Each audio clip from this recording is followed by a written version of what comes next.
Guys, welcome to my YouTube channel. In this video I'll be teaching you how to find and add your nearby friends to your Snapchat.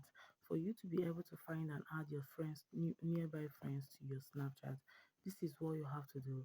Launch your Snapchat on your device, tap on the avatar icon there, scroll down, tap on your snap map.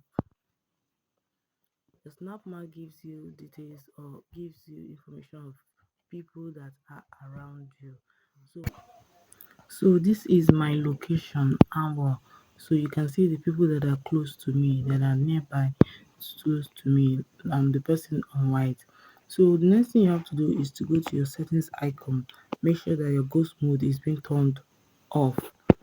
Then come back and select any of them that you wish to chat, and you can now create a conversation with that person. So guys, I hope this video was helpful. If it was, do well to give me a thumbs up, hit the notification bell so let's get notified anytime I upload a video. Thanks for watching.